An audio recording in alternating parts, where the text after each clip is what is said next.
Buenas, ¿cómo están? Bueno, les voy a dejar grabadito por acá la partecita que me quedó de ayer, que era el texto de Cohen, Salud y Enfermedad, que es bastante importante, pero también es bastante accesible, así que si lo leyeron probablemente no les espero que no les haya quedado muchas dudas, si no veo de poder explicarles alguna cuestión en particular que me resuene. Es el texto Salud y Enfermedad, una aproximación desde la teoría sistémica de Jorge Cohen, y van a ver que hay como tres grandes apartados: salud y enfermedad, sistema y salud, y después sistema y familia. Nos vamos a basar más que nada en, obviamente, el concepto de salud y enfermedad, y también el concepto o la relación entre sistema y familia, o la familia como sistema sería también. Así que bueno, arrancamos. El primer concepto importante, y ahora también les voy a nombrar cuando termine algunas preguntas que están asociadas a salud y enfermedad, que se repite bastante, para que puedan visualizarlo y puedan practicar, ya que no se pudieron conectar, que puedan ver cada uno. La salud, el primer concepto que trae es: la salud es la capacidad del ser humano para continuar dinámicamente su evolución hacia etapas superiores del desarrollo, podría ser, procesando estímulos que surgen desde sus necesidades y desde el sistema en el que está inmerso.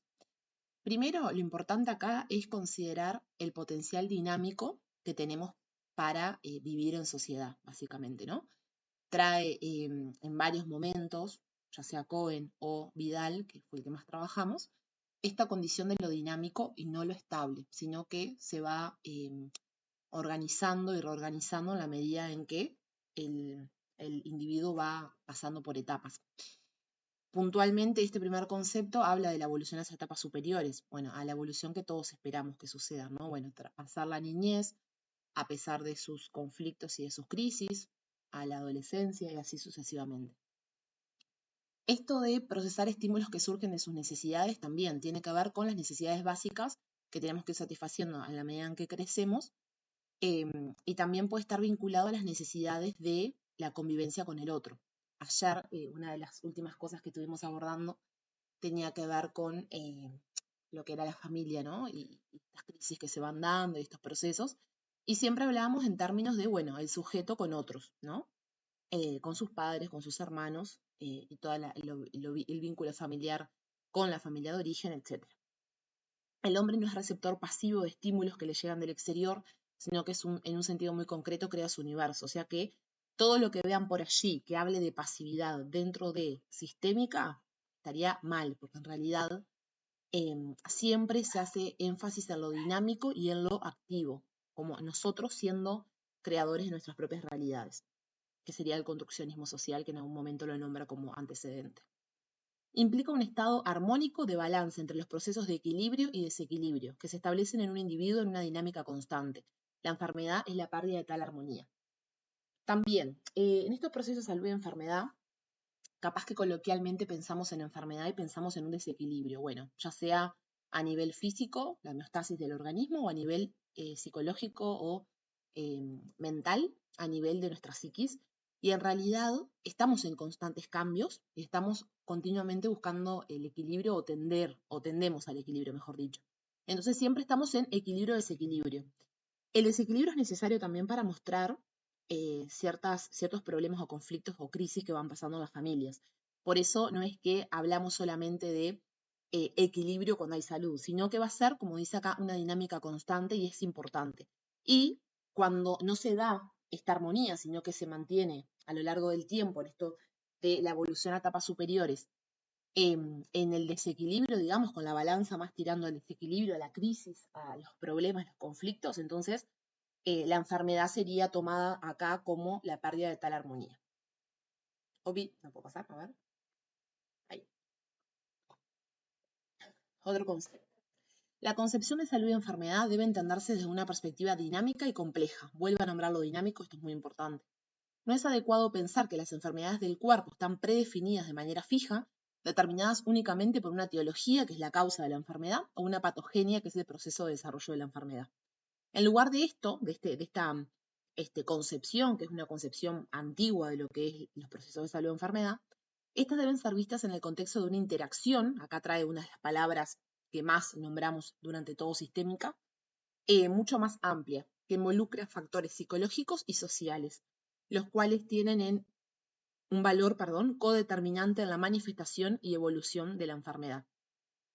Evidentemente, estamos, como dijimos, somos las personas, sistemas abiertos, que estamos en constante intercambio con el medio y que siempre están estos factores psicológicos y sociales en juego. Dentro de lo social, podemos agregar, no sé, la parte familiar, por ejemplo, que es a lo que más nos detuvimos. Y bueno, y esto también vinculado a la evolución de la enfermedad, como esto que decíamos anterior de las etapas evolutivas, lo que se espera es que esta evolución sea satisfactoria y que se mantenga en cierto equilibrio. Desde este nuevo paradigma, a diferencia de cómo se concebía el mundo antes, vinculado a lo que era la salud, que bueno, que se dividía, por ejemplo, cuerpo-mente, y se buscaba como esto, ¿no? Bueno, ¿dónde está el motivo? ¿Cómo se desarrolla la enfermedad? Acá, digamos, no buscamos solamente en el cuerpo, no buscamos a nivel fisiológico, sino que entrelazamos todo lo psíquico, las relaciones familiares, lo social y todas las instituciones y organizaciones de las cuales formamos parte. No podemos entender el concepto de salud y enfermedad en forma de individuos aislados, sino como sujetos, subsistemas, entendiendo sus relaciones, sus procesos de creación de la realidad e intervenir como tal. Nosotros movernos en el mundo, digamos, como subsistemas que estamos continuamente generando cambios a través del vínculo con el otro. Es muy parecido y podemos hacer muchos paralelismos con la psicología social, por ejemplo, pero acá traen en mucha medida como concepciones o definiciones en base a las bases de la sistémica, ¿no? Todas aquellas bases que vimos en la primera clase. Por eso hay palabras que, bueno, equilibrio, fuerzas, homeostasis, desequilibrio, todo lo que aparece acá, da cuenta, digamos, de esta perspectiva. Al considerar la salud de los seres humanos, es imprescindible contemplar también la salud de su ecosistema. Esto implica lo del ecosistema, y aclaro, que vi por ahí alguna pregunta vinculado al mesosistema en realidad, y es un texto de Börfenbrenner de la ecología que no está acá, digamos, sino que está nombrado como antecedente, pero no se desarrolla.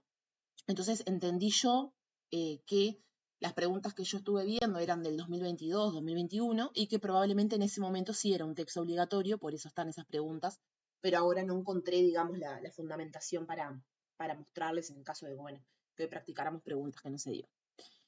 Bien, al considerar, un segundito, al considerar la salud de los seres humanos es imprescindible contemplar también la salud de su ecosistema.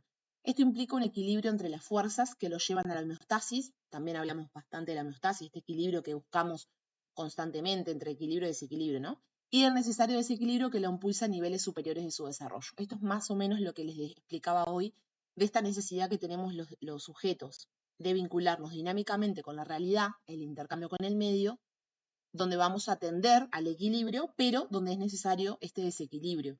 Y si lo bajamos, por ejemplo, a pensar en lo familiar, es sumamente necesario poder traspasar, digamos, esos momentos de crisis, resolverlos y seguir adelante, transformándonos en el proceso para, bueno, justamente no enfermarnos. Los individuos que pertenecen al sistema se manifiestan en los individuos de acuerdo al lugar que ocupan en el mismo y crean a su vez necesidades para estos individuos. Es un poco la concepción que tenemos que tener de nosotros mismos también, ¿no? Esto de que nosotros, digamos, como subsistemas, nos vamos manifestando y vamos comunicando de acuerdo a qué lugar tenemos en ese sistema y a la vez se van creando nuevas necesidades. Lo mismo estar desde un lugar de hijo que en un lugar de pareja, como vimos la evolución familiar, por ejemplo. Cuando el funcionamiento del sistema se estanca, el proceso de desarrollo pierde capacidad de respuesta adecuada. Este estancamiento es vivido como desequilibrio. Otra palabra que podemos encontrar vinculado al equilibrio-desequilibrio. Y este proceso de desarrollo habla justamente de cómo se va desarrollando el intercambio con el medio de cada sistema y cómo entre subsistemas obviamente también estamos en intercambio. Los síntomas que aparecen en las personas son la manifestación de la enfermedad. Es el aviso para el sistema de la necesidad de cambio. Es la posibilidad de reabrir el proceso y de encontrar nuevos caminos para avanzar hacia un equilibrio superior. Ayer cuando hablábamos de las etapas evolutivas, digamos, dentro de las familias y de las personas, poníamos ejemplo, por ejemplo, al hablar de la adolescencia, cuando hay que tomar en cuenta ciertos síntomas. Y acá acuérdense que no hablamos de síntomas físicos, mentales, puede ser que sí, pero no necesariamente, sino de situaciones que nos va a llamar la atención, por ejemplo, como padres. Y una de las cosas que se da, por ejemplo, en los adolescentes son las conductas de riesgo, bueno, que ponen en riesgo la vida de la persona, la integridad física y mental. Eso hay que tomarlo como un síntoma para poder trabajar en qué está pasando, porque de alguna manera este sujeto lo que está haciendo, esta persona, está mostrando que hay una necesidad de cambio, como dice acá, y se necesita como de alguna manera empezar a trabajar en ello. Y por último, plantea que cuando un sistema familiar pierde su funcionalidad, ya sea por una crisis de evolución, las crisis que estuvimos hablando, que está atravesando la familia, o por crisis en principio externas a ella, porque pueden ser también cuestiones del medio que le afectan a la familia, por ejemplo, cuestiones socioeconómicas de la actualidad del país donde está inserta esa familia, puede surgir un miembro de la familia con síntomas y aparecer la enfermedad. Entonces, cuando hablamos de salud y enfermedad, hablamos de procesos que no solamente atañen a un sujeto, ¿no? No hablamos de un sujeto aislado, sino que hablamos de un sujeto que forma parte de otros subsistemas y sistemas, y bueno, un sistema abierto como lo es la familia.